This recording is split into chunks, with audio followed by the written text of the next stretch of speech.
ओम शांति। आज मीठे मीठे श्री बाबा ब्रह्मा तंत्र द्वारा कहते हैं, मीठे मीठे बच्चे अब बेहद के बाप को कैसे भूलें।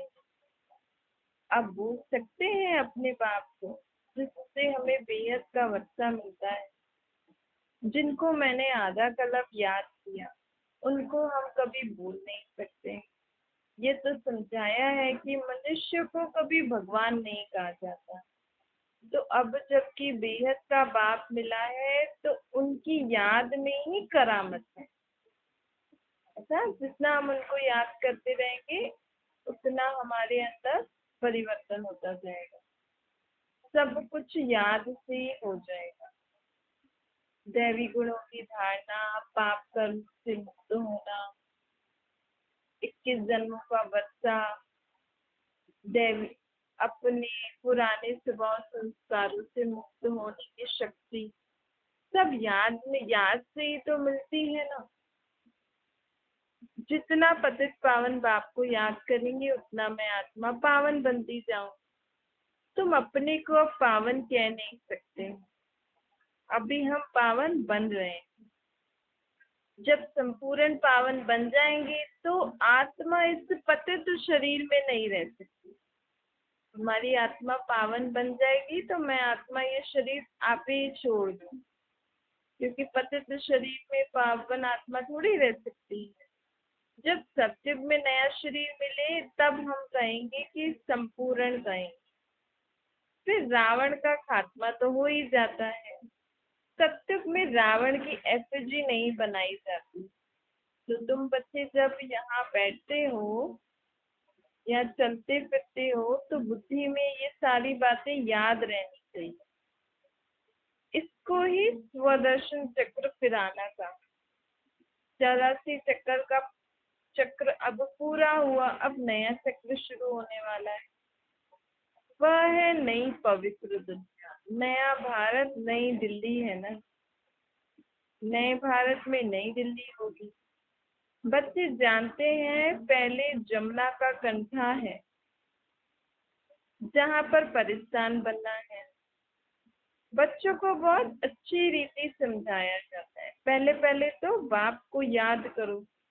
भगवान बाप हमें पढ़ाते हैं, वही हमारा बाप भी है, टीचर भी है, तो गुरु भी है। यह भला याद रखो। बाबा कहते हैं और कुछ नहीं तो ये तो याद रख सकते हो ना कि हमारा बाप ही अब निराकार भगवान ही हमारा बाप है, वही टीचर बन के शिक्षा दे रहे हैं, वही सतगुरु है। बाबा ने यह भी समझाया था कि तुम बाजोली खेलते, हम आत्माएं ना पूरा चक्कर घूम के आती हैं तो बाजोली खेलते हैं। जैसे बाजोली खेलते हैं तो सर और पाँव मिल जाते हैं ना, ऐसे ही हम भी सत्य त्रेता द्वापर कलयुग, अब कलयुग के बाद सत्युग आने वाला है तो पूरा मिल गया ना ऊपर सर और पाँव, तो हम भी बाजोली खेलते हैं। वर्णों का चित्र भी बहुत है ना, ब्राह्मण वर्ण, सूर्यवंशी, चंद्रवंशी, वैश्यवंशी, शूद्रवंशी, ये सब वर्ण होते हैं। सबसे ऊपर शिव बाबा, फिर चोटी ब्राह्मणों की। ये समझाने लिए बाबा कहते हैं कि कैसे मनुष्य आत्मा पतित बनती है, फिर अभी पावन बनी है, फिर पावन बनने की प्रतिज्ञा करी तो हम ब्राह्मण बन गए। फिर इस ब्राह्मण वर्ण में हम संपूर्ण पावन बनते हैं। जैसे हम पहले कलयुग में थे, हमें ज्ञान मिला कि अब पवित्र रहना है क्योंकि अब सत्युग में जाना है। तो जिस समय हमने प्रतिज्ञा की ना कि हाँ मैं पवित्र रहूँ, हर जो बाबा कहेंगे, जो श्रीमत बोलेंगे उसी रीति चलूँ, तो हम ब्राह्मण वर्ण में आ गए। नहीं तो आधा शूद्र आधा ब्राह्मण, अगर हम प्रतिज्ञा नहीं करेंगे और थोड़ा थोड़ा सुनते भी रहेंगे। तो हमने अगर पक्का किया कि अब जैसा बाबा बोलेंगे वैसे ही करूंगी तो हम ब्राह्मण वर्ण में आ गए। फिर यहाँ हम संपूर्ण पवित्र बनते हैं। अपनी आदतों को, संस्कार, स्वभाव को हम परिवर्तन कर रहे हैं।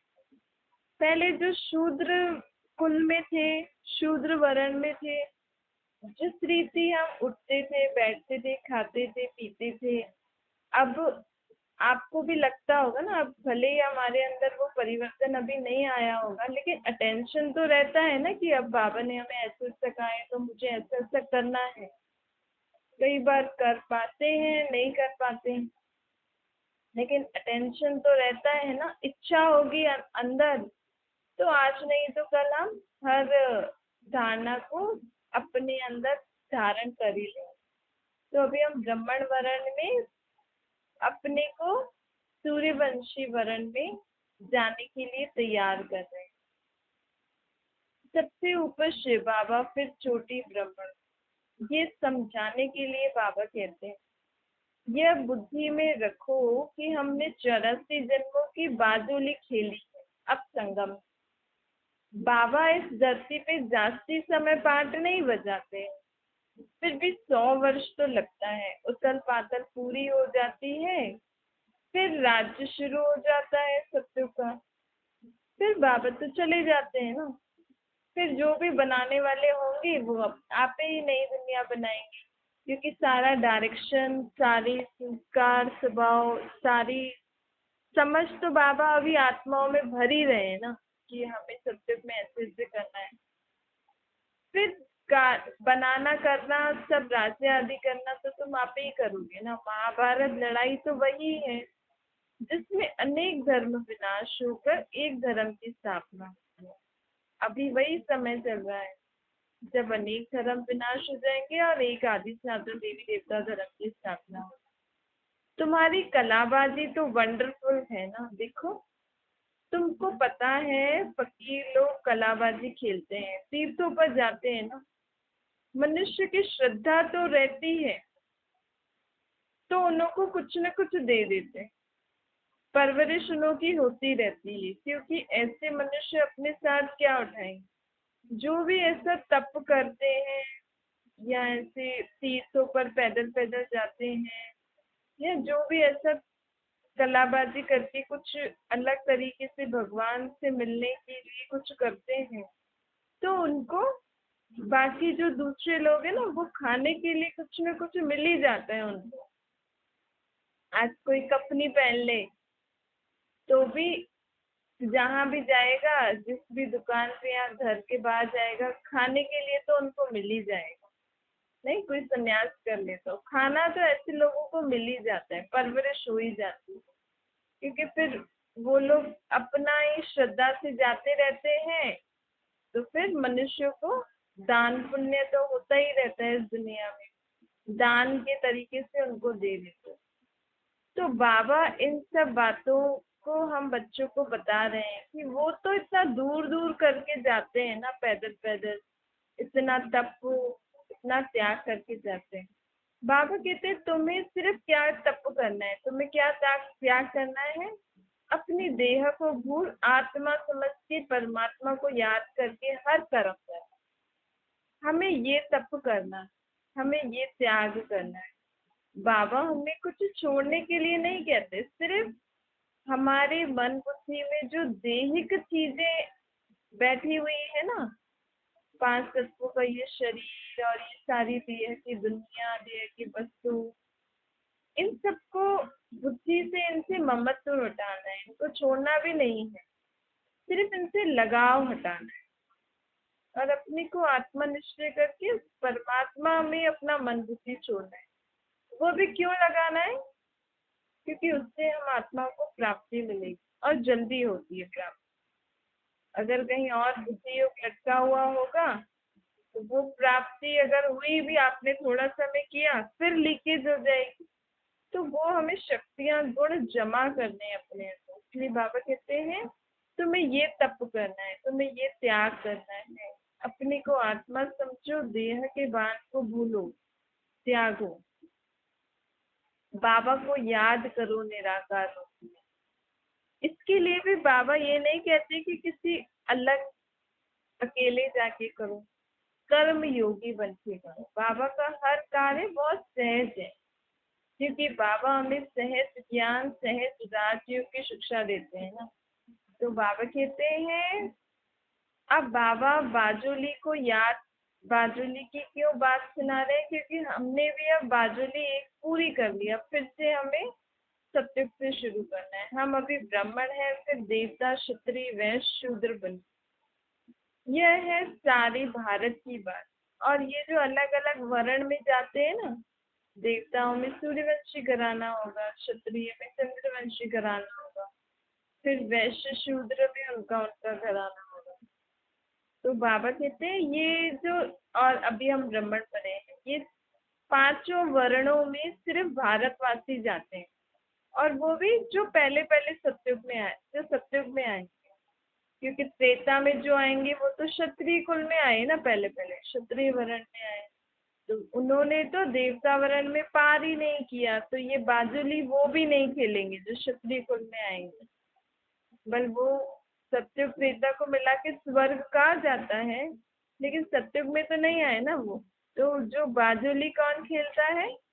जो सत्युग में आता है, क्योंकि बाजुली खेलने के लिए पांचों वर्णों में जाना होता है। सत्युग, त्रेता, द्वापर, कलयुग और संगम।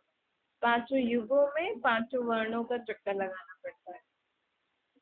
बाप समझाते और कोई धर्म वाले ऐसे बाजुली नहीं खेलते। बाप ने अब हमें 84 जन्मों की कहानी बताई है ना। अब बच्चों को अगर बाजुली खेलनी है तो पूरा पुरुषार्थ करना है, हम सत्युग में आए, त्रेता में भी नहीं, हम सत्युग के सुख भी देखें। सत्युग में लक्ष्मी नारायण की राजधानी में आए, उनकी भी 8 गद्दियां बैठेंगी, मतलब 8 जन्म लेंगे। 8 वहां पे आत्माएं 8 जन्म लेती है ना। तो पहले वाले जन्म में लक्ष्मी नारायण का पहले वाली पूरी राजधानी, फिर जब उनका दूसरा बेटा बैठेगा, फिर तीसरा, चौथा, पांचवा, छठा, 7, 8 ऐसे बैठेंगे। तो कम से कम 8 राजधानियों में भी कभी कौन सी कोई सी भी राजधानी में हम आए, इतनी तो हमें अपनी मेहनत करनी है ना। उसके लिए मुख्य अभी से ही पवित्रता धारण कर, सेंसिबल जो होंगे वह पूरा पुरुषार्थ करके सूर्यवंशी घराने में आने के लिए पुरुषार्थ करें। बाबा कहते हैं जास्ती मेहनत तो मैं तुम्हें कराता नहीं, अब तुम्हें पहले स्वीट होम जाना है, फिर आना है सत्युगी दुनिया में। सबसे जास्ती फिक्र यह है रहनी चाहिए कि हमें बाबा को याद करना है, बस सब यही एक फिक्र है कि कोई भी कर्म करते हमें बाबा को याद करना है। देखो बाबा हमारा सब बोझ लेने के लिए तैयार है ना। जब बाबा कह रहे हैं आपके पास जो भी फिक्र है वो मुझे देकर तुम बस इस फिक्र में रहो कि मुझे बाबा को याद करना। घड़ी घड़ी माया और फिक्रात में डाल देती है ना। माया अर्थात दुनियावी बातें, विकार आदि। तो और ख्यालात तो आएंगे ही सही, लेकिन फिर भी हमें अटेंशन देना है। कोई भी फिक्रात आ रही है तो बाबा को दे दो, आप बेफिक्र होके बाबा को याद करो। बच्चों को याद करना चाहिए। अब हमको घर जाना है, स्वीट होम किसको याद नहीं आता है।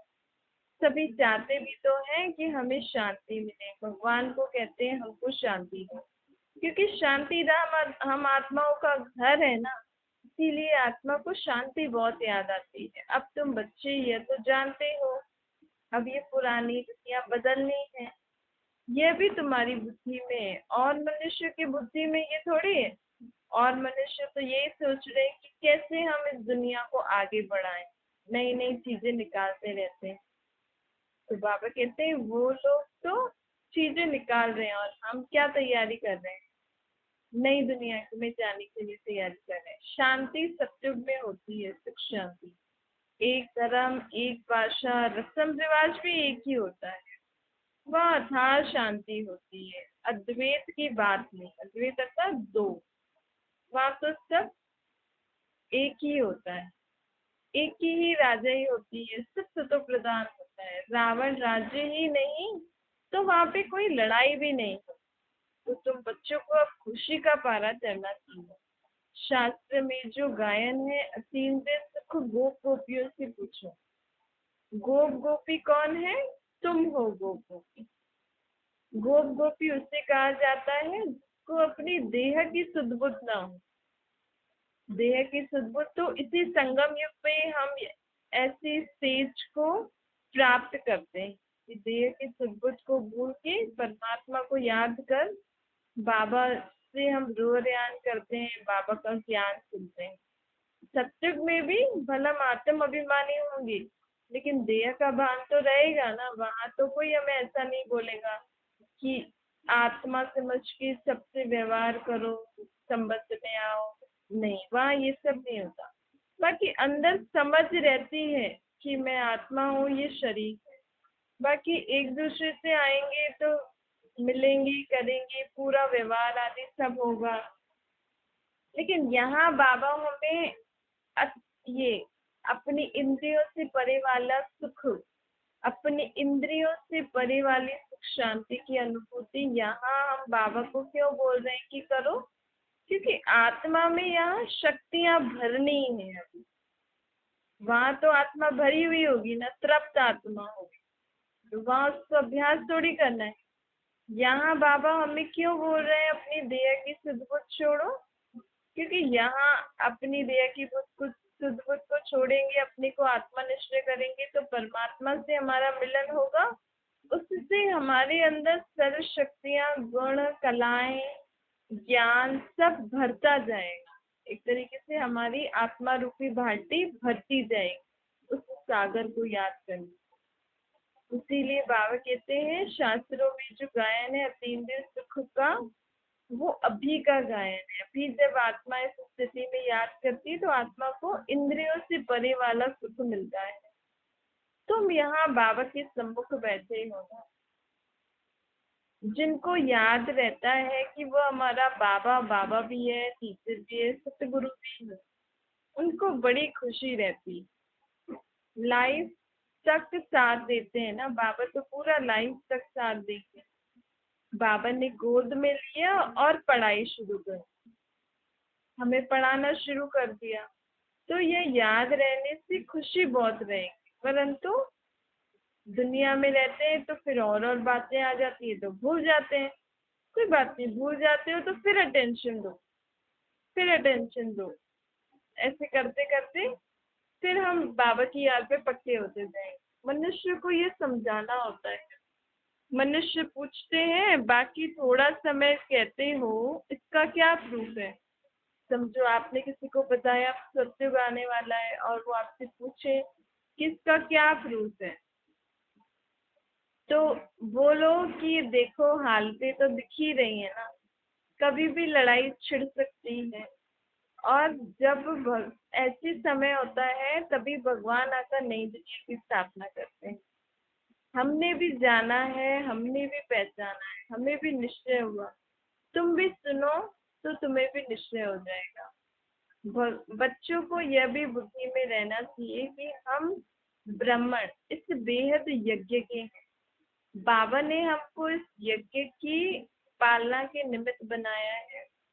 अब तुम बच्चे अच्छी रीति ज्ञान और योग की धारणा करते हो, आत्मा संपूर्ण बन जाएगी, फिर ये दुनिया खत्म हो जाएगी। मनुष्य को ही पता होता है ना पता होता है ना कि ये बेहद का कर्म क्षेत्र है, या हम खेल खेल रहे हैं। अब ये खेल खेलने की जगह बहुत गंदी हो गई है। यहाँ पे अब खेल खेलने के लायक नहीं रहे। न यहाँ खाने के लिए अच्छा है, न रहने के लिए जगह अच्छी है, न यहाँ के तत्व अब सतो प्रदान। मनुष्य आत्माएं भी एक दूसरे से खेल खेल के थक गई। अब बाबा इसी कर्म क्षेत्र को सुखदायी बनाने वाले आए हैं। बनी बनाई बन रही। बाप कहते बच्चे चिंता उनकी करो जो अनहोनी हो। ये तो ड्रामा बना हुआ है ना, हो गया तो ड्रामा में था। अगर कोई बात हो भी जाती है तो भी हमें ड्रामा का पार्ट हमेशा पक्का रखना है। कुछ भी हो गया तो ड्रामा में था, फिर उसका चिंतन क्यों करें? जैसे हम ड्रामा को देखते हैं, किसी मूवी को, तो ड्रामा में जब कोई ऐसा दर्दनाक सीन होता है तो कई मनुष्य देख के रोते हैं। अब वह तो झूठा ड्रामा हुआ, यह तो हम सच्चा ड्रामा खेल रहे हैं। सत्य सत्य हर चीज करते हैं ना, परंतु तुमको कोई दुख के आंसू नहीं आने चाहिए। बाबा कहते हैं हमें इतना पक्का बनना है ड्रामा के पार्ट में कि कोई भी ऐसी सीन आ गई हमारी लाइफ में तो हमें दुख के आंसू नहीं आने चाहिए। साक्षी होकर तुम्हें हर एक चीज देखनी है, क्योंकि तुम परमात्मा के बच्चे जानते हो कि ये क्या है, ड्रामा चल रहा है। अगर हम इस ड्रामा को भी उस रीति देखेंगे जैसे हम वो टीवी में देखते हैं, उस टीवी में भी देखते देखते जो कमजोर हो जाते हैं वो उसमें एकदम से घुस जाते हैं, मतलब उस सीन में ऐसे प्रैक्टिकल उसको अनुभव करते हैं तो रोने लग जाते हैं। लेकिन बाबा कहते हैं तुम उसको तो छोड़ो, लेकिन इस रियल ड्रामा के लिए को भी ऐसे साक्षी होकर देखो और ऐसे पक्के होकर देखो कि तुम्हें रोना नहीं आए, रोने की दरकार नहीं है। पास से पास कब विचार भी नहीं करना चाहिए पुरानी बातों को, क्योंकि वो विचार करते करते ना वो दाग और पक्का बढ़ता जाता है उस चीज उस बात का। जैसे हम पुरानी बातों को याद करते हैं ना तो उससे एक तो पहले से ही दाग लगा हुआ है और हमारे याद करने से वो दाग गहरा हो जाता है, फिर उसको भूलना अर्थात उसको मिटाना मुश्किल हो जाता है। तो कभी भी हमें पास से पास पुरानी बातों का विचार भी नहीं करना है।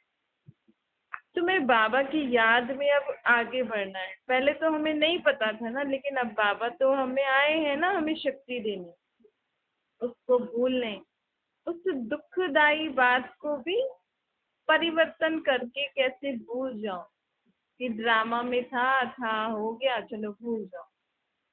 तो बाबा आज हमें ड्रामा का पार्ट पक्का करा रहे हैं। बाबा तो सबको रास्ता बताते हैं ना, बाबा राय देते हैं बच्चों को कि बच्चे अब कभी रोना नहीं, शिव बाबा तुम्हें वर्षा देने आए हैं। आत्माओं का बाप आत्माओं को समझ देने आया है, क्योंकि आत्माओं ने ही बाप को बुलाया कि हमें ये दुख है, हमें ये दुख है, हमारे साथ ये हो गया।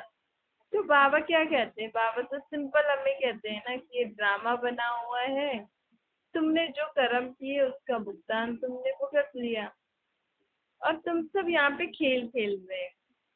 जिसका जब पाठ पूरा होता है तो उसको जाना पड़ता है, इसमें रोने की क्या बात है। बाबा बाबा का ज्ञान अगर हम विचार करें तो बाबा कितनी सहज रीति से हमारे सामने तो कोई ऐसी बात हो जाती है तो इतनी बड़ी हो जाती है, लेकिन बाबा का बन के बाबा को याद करके हर बात देखेंगे तो कितनी सहज हो जाती है, सिंपल हो जाती है, जैसे तो कुछ हुआ ही नहीं। और बाबा फिर हम आत्माओं को शक्ति भी तो देते हैं अपने जैसा, जिस तरह बाबा हल्के होके सब चीजों को देखते हैं ड्रामा को, उस रीति बाबा बच्चों को भी शक्ति देते हैं। ऐसे नहीं बाबा सिर्फ ज्ञान ही देते हैं, बाबा शक्ति भी देते हैं बच्चों को। इसलिए बाबा कहते हैं मेरे से बातें करो, मुझे अपने दिल का हाल बताओ, बाबा ऐसे ऐसे हो गया, बाबा ये हो गया। अपने बाप को बच्चे के, अपने को बच्चा समझ अपने बाप को हर बात बताओ। बाबा अभी हमें विष्णुपुरी का वर्षा देने आए हैं ना, पुरानी दुनिया को तो खत्म होना ही है, तो रोज सवेरे उठकर विचार सागर मंथन करना है। अपना टीचर आप ही बनो, बनकर फिर पढ़ो, पढ़ाओ अपने आप को हर बार। बुद्धि तो सबको है ही ना। अब बाबा जो हमें शिक्षाएं देते हैं वो चित्र के रूप में भी बनी हुई है, चित्र भी हमारे पास है, इंटरनेट पे सारे चित्र मिल जाएंगे। जो जो भी बाबा के कोर्स के चित्र हैं, ऐसे सब बाबा की मुरलियां वगैरह सब, हमें अगर कुछ पढ़ना हो तो हम वहां से भी पढ़ सकते हैं। तो विनाश होगा तो तुम्हारे बाप के साथ प्रीत तो है ना। कई लोग तो विनाश के समय भी भगवान से विपरीत बुद्धि हो जाते हैं, लेकिन हमें बाबा से कभी भी विपरीत बुद्धि नहीं होनी है। हमेशा ये याद रखना, चाहे कैसी भी बड़ी परिस्थिति आ जाए, कभी परिस्थिति आती है तो हम बाबा को भी याद करना भूल जाते हैं, फिर कभी कभी बाबा को भी दोष दे देते हैं कि आपने ऐसा क्यों किया। इसीलिए कभी भी ऐसी कोई मन में बात आ भी गई तो भी उस पर ध्यान नहीं देना, क्योंकि ये सब ना माया की बातें होती हैं। माया का फोर्स होता है, वेस्ट थॉट्स, नेगेटिव थॉट्स, ये सारी थॉट्स हमें गॉड से दूर कर देते हैं। तो कभी भी कुछ भी हो जाए, बाबा से कभी भी विपरीत बुद्धि नहीं होगा। बस संकल्प आएंगे लेकिन आप उनकी तरफ ध्यान नहीं देना। ध्यान नहीं दोगे तो चले जाएंगे। जैसे मानो कोई फालतू लोग आपसे कांटेक्ट करना चाह रहे हैं, घड़ी घड़ी आपके घर पे, घर के बाहर आ रहे हैं, आप जहाँ चाहो वहाँ आ रहे हैं, आपको कॉल कर रहे हैं, तो आप क्या करोगे? इग्नोर करते जाओगे ना, क्योंकि ऐसे लोगों से ज्यादा आर्ग्यू करो, कुछ बोलो तो फिर वो उल्टा भी करने को तैयार हो जाते हैं। आप जितना होते हो उन पे ध्यान नहीं देते हो, इग्नोर करते जाते हो। ऐसे ये जो वेस्ट थॉट्स होते हैं ना, तो जिन थॉट से हम बाबा की याद को भूल जाते हैं, ऐसी बातों को डोंट केयर करो, इन पे ध्यान ही नहीं दो, तो फिर वो चली जाएंगी। बाबा कहते हैं ना, आएंगी सही, क्योंकि दुनिया है, दुनिया में ऐसी बातों का वायुमंडल में घूमती रहती है, ये बातों की वाइब्रेशन, तो हमारे पास भी आ सकते हैं। लेकिन हम बाबा की याद में रहेंगे, इतना बिजी रहेंगे बाबा के साथ कि ये हमें कुछ कर नहीं सकेंगे, हमें बिजी देख के चली जाएंगे। तो बाबा कहते हैं ऐसे बाबा से हमेशा प्रीत बुद्धि लग करके रखना। अब सतगुरु मिला है ना हमें, सतगुरु बाबा हमें कितनी अच्छी अच्छी बातें सुनाते हैं ना। सतगुरु मिला है दलाल के रूप में। दलाल कौन है? ये ब्रह्मा। ब्रह्मा बाबा के रूप में हमें शिव बाबा मिला है ना। बाबा कहते हैं इस समय माया का पॉम बहुत है। देखो 100 वर्ष पहले यहाँ बिजली गैस आदि नहीं होते थे। आगे वाइसराय आदि 4 घोड़ों, 8 घोड़ों की गाड़ियों पे जाते थे। आगे साहूकार लोग गाड़ी पर चढ़ते थे। अब तो विमान आदि निकल गए हैं। आगे ये कुछ थोड़ी था, 100 वर्ष के अंदर ही ये सब बना है। मनुष्य समझते हैं यही स्वर्ग है। अब तुम बच्चे जानते हो ना, स्वर्ग अर्थात जहाँ हर चीज से सुख मिले, हर संबंध में सुख मिले, हर प्रकार का सुख हो। स्वर्ग में भी ऐसे विमान आदि होंगे, लेकिन यहाँ विमान से दुख भी है तो सुख भी है। वहाँ सुख ही सुख होगा। ये जो भी चीजें आजकल बन रही है ना, एडवांस टेक्नोलॉजी, ये सारी टेक्नोलॉजी वहाँ काम आएगी सबसे पहले। यहाँ लोग जो भी नया नया कर रहे हैं ना, ये सब टेक्नोलॉजी वाली जो भी आत्माएं हैं, जिनपे भी ऐसे संस्कार है नई चीजें बनाने का, ये सभी आत्माएं सत्युग की दुनिया का नव निर्माण करें। तो इनकी टेक्नोलॉजी वेस्ट नहीं जाएगी। जो भी साइंस आगे बढ़ रही है, क्यों बढ़ रही है? जब से बाबा आए ना, तब से ये साइंस भी इतनी न्यू न्यू टेक्नोलॉजी निकालने लगी। क्योंकि बाबा सत्युग की दुनिया में कैसे सारा ये चीजें आदि बनेंगे, सोने हीरे के महल, उनको काटना भी पड़ेगा, और फिर इतने अच्छे अच्छे महल, इतने अच्छे अच्छे विमान आदि, सब प्रकार के सुख होंगे वहां पे। तो वो कौन बनाएगा वहां पे जाके? हम तो यहाँ सिर्फ ज्ञान ले रहे हैं अपने आप को, आत्मा को सिर्फ दैवी गुणों की धारणा, लेकिन वो जो बनाने वाले हैं वो कौन बनाएगा? वो यही आत्माएं बनाएंगी जो अभी बना रही। तो बाबा के ज्ञान में सब प्रकार की बच्चे आते हैं, लेकिन हमारे जैसे वो ऐसे पुरुषार्थ नहीं करते हैं। लेकिन उनको इतना ज्ञान है कि बाबा आए हैं और ऐसे ऐसे कर ज्ञान दे रहे हैं। वो अपने काम में बिजी हैं, क्योंकि उनको वहाँ सत्य की दुनिया नहीं स्टैब्लिश कर। अच्छा, मीठे मीठे लगे बच्चों प्रति माता पिता बाप दादा का याद प्यार और गुड मॉर्निंग। रूहानी बाप की भी रूहानी बच्चों को नमस्ते। हमारी भी रूहानी माता पिता बाप दादा को याद प्यार, गुड मॉर्निंग और नमस्ते। वरदान है हर एक की राय को रिगार्ड दे। विश्व द्वारा रिगार्ड प्राप्त करने वाले बालक को मालिक बने। चाहे कोई छोटा हो या बड़ा हो, आप हर एक की राय को रिगार्ड जरूर दो, क्योंकि कोई की भी राय को ठुकराना गोया अपने आप को ठुकराना। इसीलिए यदि आपने किसी के व्यर्थ को कट भी करना है आपको, तो पहले उसको रिगार्ड दो कि नहीं, आपकी यह बात बिल्कुल ठीक है, आप बिल्कुल ठीक कह रहे हो, ऐसे ऐसे करना है। फिर पहले उनको सम्मान दो, ऐसा उनको अप्रिशिएट करो, फिर उनको शिक्षा दो कि हम आपका ये जो भी आप सजेशन दे रहे हैं, ये या इस काम में क्यों नहीं कर सकते, फिर उनको शिक्षा भी दे दो। पहले से ही कट नहीं करो कि नहीं नहीं नहीं, ये तो बिल्कुल बेकार आइडिया है, ये नहीं चलेगा। क्यों नहीं चलेगा, पहले डायरेक्ट उनको पहले ये बोलो कि हाँ, आपका आइडिया अच्छा है, लेकिन हम इसको यहाँ पे किस कारण नहीं कर सकते हैं, वो उनको ऐसी शिक्षा दे। तो यह भी तरीका है ना।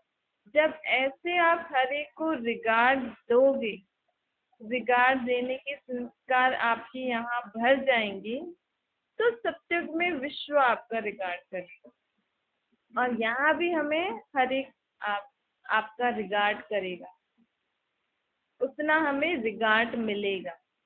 पहले हमें हर एक को रिगार्ड देना है, तभी हमें रिगार्ड भी मिलेगा।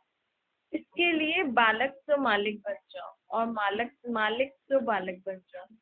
बालक बन के हर एक की बात सुनो, चाहे आप ग्रुप में या घर परिवार में कितने भी बड़े हो, लेकिन बालक बन के हर एक की बात सुनो, फिर मालिक बन के रिगार्ड से उनको शिक्षा दो। मालिक बन के ऐसे अहंकार व शिक्षा नहीं देना, बड़े होकर रिगार्ड से शिक्षा देना। तो बाबा कहते हैं, बुद्धि बेहद में शुभ कल्याण की भावना से संपन्न हो। शुभ कल्याण अर्थात हमें किसी को भी, क्योंकि अगर हम किसी को ऐसे बोलते हैं ना, तो फिर वो आत्मा आगे नहीं बढ़ती। वो यही सोचती है कि नहीं, मैं हमेशा गलत ही बोलती हूँ, मेरा किसी को ये अच्छा नहीं लगता है, तो फिर वो वहाँ की वहाँ रह जाती है। फिर उसके दोषी कौन बन जाते हैं? हम बन जाते हैं। इसीलिए हमेशा सबके प्रति शुभ कल्याण की भावना रखना है। स्लोगन है, मस्तक पर सदा साथ की स्मृति का तिलक लगाना, यही सुहागिन की निशानी। अब परमात्मा पतियों का पति भी है ना, तो सुहागिन हमेशा तिलक लगाती है। तो अब शिव बाबा आपके पति हैं, उनकी याद का तिलक है, सदा अपने मस्तक पर उनके साथ की स्मृति कि मैं यहाँ निराकार बिंदी हूँ। मुझ निराकार बिंदी के साथ कौन है? परमात्मा बाबा। परमात्मा शिव साजन भी कह सकते हो, बाप भी कह सकते हो, बाबा से तो सर्व संबंध है।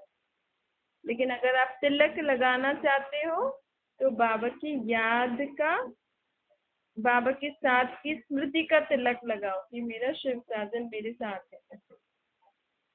अच्छा, ओम